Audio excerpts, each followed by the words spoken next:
جس طرح میں نے شروع میں عرض کیا کہ آج یوم ابوبکر صدیق رضی اللہ تعالیٰ عنہ ہے۔ ابوبکر صدیق رضی اللہ تعالیٰ عنہ کی ذات ہماری تعارف کے محتاج نہیں بلکہ ہم اس کی نام کے محتاج ہیں۔ یہ ہمارا ایمان ہے، یہ ہمارا عقیدہ ہے کہ جس کی تعریف میرا رب بیان کرے پھر وہ زبان کیا ہو جو ابوبکر صدیق کے بارے میں خاموش ہے۔ جس کی تعریف میرا رب بیان کرے۔ جو آیت کریمہ میں نے پڑھی یہ ہے سورہ واللیل، حافظ صاحب تشریف فرمائیں، بابا جی تشریف فرمائیں، یہ تیسرے پارے کے سورہ واللیل، اور اس کے ساتھ ہے سورہ والضحیٰ، اس کے ساتھ ہے سورہ والضحیٰ۔ والضحیٰ میں آقا کی شان ہے، واللیل میں غلام کا شان اللہ نے بیان فرمایا۔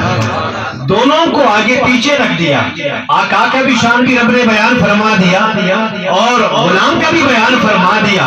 اور دوسری بات یہ ہے اعلیٰ حضرت کیا فرماتے ہیں والضحیٰ کا ایک معنی ہے دن، والضحیٰ کا ایک معنی ہے دن، اور لیل کہتے ہیں عربی میں رات کو۔ والضحیٰ کا معنی ہے دن اور لیل کا معنی ہے رات۔ تو فرمایا جس طرح دنیا کا نظام دن اور رات سے چلتا ہے، اگر یہ دن اور رات نہ ہو تو دنیا کا نظام تباہ ہو کے رہ جاتا ہے۔ اسی طرح والضحیٰ ہے سورج مصطفیٰ کی، دن ہے مصطفیٰ کا، لیل سے مراد رات ابوبکر صدیق ہے۔ تو رب نے بتا دیا دنیا والوں تمہارا نظام دن اور رات کے بغیر تباہ ہے، تمہارا دن میرے آقا ابوبکر کے بغیر تباہ ہو جاتا ہے۔ اگر تمہارا دن نہ ہو بھی نظام دنیا تباہ ہے، راتیں نہ ہو بھی دنیا کا نظام تباہ ہے۔ اسی طرح دین میں میرے مصطفیٰ کا سورج نہ چمکے دین بھی تباہ ہے، واللیل میں میرے ابوبکر صدیق کا تارا روشن نہ ہو تمہارا دین بھی تباہ ہے۔ تو قرآن میں بھی رب نے ان کو یکجا رکھ دیا، والضحیٰ میں آقا کو رکھ دیا، واللیل میں ابوبکر کو رکھ دیا۔ اسی طرح رب نے ذکر میں بھی پہلے اپنے مصطفیٰ کو رکھ دیا، اس کے ساتھ ابوبکر کو رکھ دیا۔ سفر رب تعالیٰ نے میرے رب کے محبوب کو دو عظیم سفر عطا فرما دیے، دو عظیم سفر حضور۔ ایک ہے سفر معراج، ایک ہے سفر معراج اور دوسرا ہے سفر ہجرت مدینہ۔ میرے آقا کے یہ دو عظیم سفر، ایک سفر معراج ہے، ایک سفر مدینہ ہجرت مدینہ ہے۔ معراج کی سفر ہوئی تو رب میں نوروں میں سب سے افضل و اعلیٰ ترین نور کو میرے مصطفیٰ کا ہم سفر بنا دیا۔ سفر معراج میں رب نے اپنے حبیب کے لیے اس نور کو چنا جو تمام نوروں سے افضل و اعلیٰ، جبرائیل کو ہم سفر بنا دیا۔ اور سفر مدینہ کے لیے میرے رب نے انبیاء کے بعد بشروں میں سب سے افضل ترین بشر ابوبکر صدیق کو ہم سفر بنا دیا۔ اس سفر میں نوروں کا نور سامنے ہم سفر ہے، اور سفر مدینہ میں اللہ نے انبیاء کے بعد افضل البشر کو مصطفیٰ کا ہم سفر بنا دیا۔ تو رب نے فرما دیا جس صدیق کو میں نے قرآن میں ان سے جدا نہیں رکھا، جس صدیق کو میں نے ان کے ساتھ سفر میں جدا نہیں رکھا، جن کو ان کے ساتھ سفر میں جدا نہیں رکھا، ان کو میں نے حضر میں جدا نہیں رکھا، ان کو میں نے غار میں جدا نہیں رکھا، ان کو میں نے مزار میں بھی جدا نہیں رکھا۔ یار غار بھی رکھا تو یار مزار بھی رکھا۔ صرف یہاں تک بات ختم نہیں ہوتی، حضور نے ابوبکر صدیق رضی اللہ تعالیٰ کا ہاتھ مبارک پکڑا، فرمایا ابوبکر تم دنیا میں میرے ساتھی، سفر میں بھی میرے ساتھی، غار میں بھی میرے ساتھی۔ فرمایا انت صاحبی علی حوض، فرمایا قیامت کے دن حوض کوثر پر امت کو میں جام پلاتا رہوں گا، تم وہاں بھی میرے رفیق و ساتھی رہو، وہاں بھی میرے مصطفیٰ کا ساتھی ہے۔ سفر میں بھی، حضر میں بھی، مزار میں بھی، غار میں بھی، ہر جگہ میں رب نے رکھ دیا۔ اور پھر ابوبکر صدیق نے جو کام بھی کیا میرے رب نے اس کو قرآن میں بیان فرما دیا، جو کام بھی کیا۔ اب جو آیت میں نے پڑھی اس میں ابوبکر صدیق کی ایک خیرات کا تذکرہ، ایک خیرات کا، ایک صدقے کا تذکرہ ہے۔ وہ صدقہ، وہ خیرات کیا تھا؟ خریداری بلال، خریداری بلال۔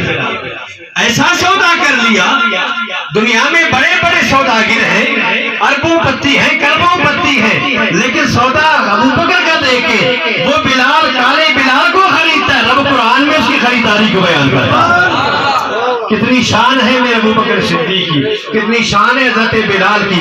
بلال کو خریدا بھی کیسے، خریدا بھی کیسے؟ جب امیہ سے کہا ظالم اس پر ظلم نہ کر، تو کتنا بڑا ظالم ہے، ظلم کرتا رہتا ہے. ایک دن کہا، 2 دن کہا، 3 دن، چوتھے دن جب آ گئے تو امیہ نے کہا ابو بکر تجھے اس سے اتنا پیار ہے تو خرید کیوں نہیں دیتا؟ جب اتنا پیار ہے، روزانہ آتے ہو کہ ظلم مت کرو، ظلم مت کرو، تو پھر خریدتے کیوں نہیں ہو؟ ابو بکر صدیق نے کہا تو میرے دل کی بات ہے کہہ دی، میں آیا تھا خریداری کے لیے، تیری زبان سے خدا نے نکال دیا. بتا قیمت کیا ہے؟ تو امیہ نے کہا 10 دینار، 10 درہم. فرمایا قبول ہے، فرمایا قبول ہے. اس نے کہا تھا یہ ابھی جنون میں، فرمایا 50 کہے قبول ہے. فرمایا یہ تیرا غلام ہے، اس کو دے دے. قبول ہے. تیرے غلام کے ساتھ 7 غلام اور ہیں، 4 مرد ہیں، 3 خواتین ہیں، وہ بھی اس گروپ میں. فرمایا قبول ہے، بلال مجھے دے دے، یہ بلال مجھے دے دے، یہ 100 درہم لے لے، یہ 1000 لے لے، یہ غلاموں کا جتہ لے لے، لیکن بلال مجھے دے دے. اس نے دیکھا آج حضرت ابو بکر صدیق جوش میں ہے. اچھا کہنے لگے اس طرح بھی نہیں، یہ سودا مجھے قبول نہیں ہے، مجھے 5 اوقیہ سونا بھی دے دے. 5 اوقیہ سونا. اور اس وقت حضور 5 اوقیہ سونا 33 تولہ سونا ہے. 33 تولہ سونا دے دے، 1000 درہم دے دے، جتہ غلاموں کا دے دے. سودا قبول ہے؟ کہاں قبول ہے. کسی نے کہا چونکہ ابو بکر صدیق مکہ مکرمہ کے تاجر تھے، تاجر سارے جمع ہو گئے. کسی نے امیہ سے کہا ظالم اگر ابو بکر اس وقت اپنے دیوانہ پن میں ہے، تم تو کچھ خیال کر، ایک کالے بلال کے لیے اتنی بڑی قیمت کہ اوقیہ بھی لے رہے ہو، پیسے بھی لے رہے ہو، غلاموں کا جتہ لے رہے ہو، کچھ تو شرم کرو. اس نے کہا نہیں، اس کو خریداری پسند ہے، مجھے قیمت پسند ہے. اس کو خریداری پسند ہے، وہ خریدنا چاہتا ہے، مجھے دینا قیمت لینا پسند ہے، میں لینا چاہتا ہوں. جب سب کچھ ڈن ہو گیا، لے لیا، بلال کو لے لیا ابو بکر صدیق نے. تو امیہ نے کہا ابو بکر میں تجھے بڑا اچھا عقل مند تاجر سمجھتا تھا، لیکن آج تو نے کیسی سودا کی؟ ایک بلال کے لیے، ایک غلام کے لیے اتنی بڑی قیمت، اتنی بڑی قیمت کہ 10 غلام بھی دے دیے، 5 اوقیہ سونا بھی دے دیا، درہم بھی دے دیے، اب بھی تم نے قبول کر لیا.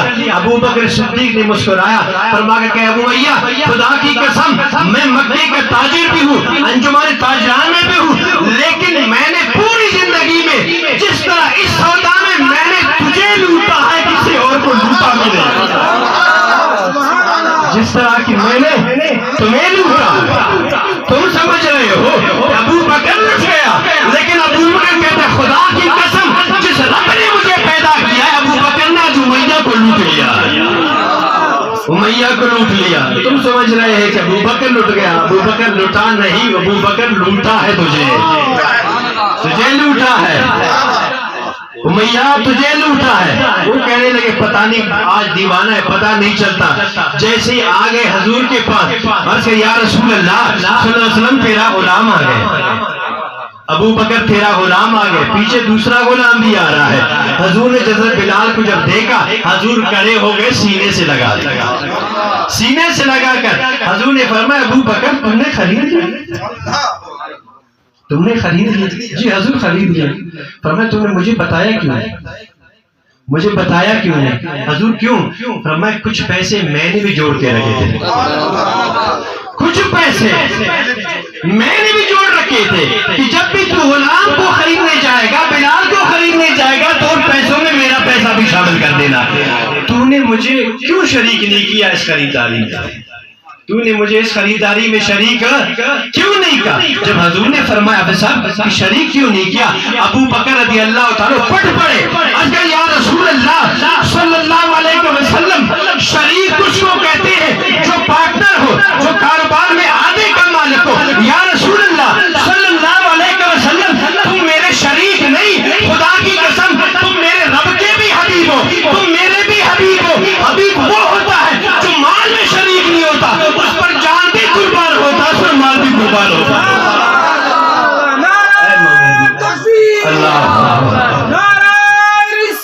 یا رسول اللہ صلی اللہ علیہ وسلم تم شریک میرے نہیں ہو، تم میرے حبیب ہو۔ حبیب وہ ہوتا ہے جس کے لیے جان بھی قربان، جس کے لیے مال بھی قربان۔ ابو بکر بھی تیرا، ابو بکر کا مال بھی تیرا، ہم دونوں غلام ہیں۔ ابو بکر بھی تیرا غلام ہے، بلال بھی تیرا غلام ہے۔ تو جب حضور نے بلال کو سینے سے لگایا اور پھر ابو بکر صدیق نے فرمایا محبوبہ تو شریک نہیں تو حبیب ہے، الحمدللہ وہی عقیدہ جو ابو بکر صدیق نے دیا، آج غلامان ابو بکر صدیق کا بھی عقیدہ ہے کہ ہمارے نبی خدا کے شریک نہیں، خدا کے حبیب ہے۔ ہمارے نبی خدا کے شریک نہیں ہے، اللہ کے حبیب ہے۔ اسی لیے میرے اس عظیم شاعر حضور کے غلام، حضور کے قصیدہ خوان علامہ شرف الدین بوسی رحمۃ اللہ تعالیٰ فرمایا کہ اے مسلمانوں، جو کچھ تم حضور سے عقیدت رکھو، محبت رکھو، اجازت ہے تم جتنا اوپر رکھنا ہے رکھو، صرف وہاں تک رک جانا کہ جہاں عیسائیوں نے عیسیٰ علیہ السلام کو خدا کا بیٹا سمجھا، تم نے مصطفیٰ کو بیٹا نہیں سمجھا۔ بس خدا کا شریک نہیں کرنا، باقی جو کچھ تمہیں تمہارے زبان سے نکلتی ہے تعریف کریں اس خدا کی، اس مصطفیٰ کی کریں، اس لیے کہ اس خدا نے اس مصطفیٰ کو اپنا حبیب بنایا۔ تو ابو بکر صدیق رضی اللہ تعالیٰ عنہ کی آخری بات عرض کروں، اس کے بعد جس طرح کہ یہاں پہلے نعت پڑھی منقبت اویس بھائی نے بھی پڑھ لیا ابو بکر صدیق کی شان میں، تو اس کی شان میں ہم کیسے بے ادبی زبان کھولیں؟ ابو بکر کو نہ دیکھیں، ذرا دیکھیں وہ گھر میں کس کے رہتا ہے، اس کے عیب جوئی سے پہلے ہم دیکھیں کہ ابو بکر رہتا کہاں پہ، کس کے گھر میں رہتا ہے۔ اپنے گھر میں تو نہیں رہتا، اپنے گھر میں ہوتا تو کچھ تم کہتے، وہ مصطفیٰ کا مہمان ہے، مصطفیٰ میزبان ہے، اس کے گھر میں رہتا ہے، اور جب کوئی مہمان کو کہتا ہے تو تکلیف مہمان کو نہیں ہوتی، میزبان کو ہوتی ہے۔ ارے میرے ابو بکر صدیق اپنے گھر میں رہتے تو میں کہنے کی گنجائش ہو سکتی تھی، اپنے گھر میں رہی، مصطفیٰ کے قدموں میں رہ رہا ہے۔ تو اس کی شان میں بے ادبی سے پہلے 1000 بار سوچنا پڑے گا کہ میں کس کی شان میں گستاخی کر رہا ہوں۔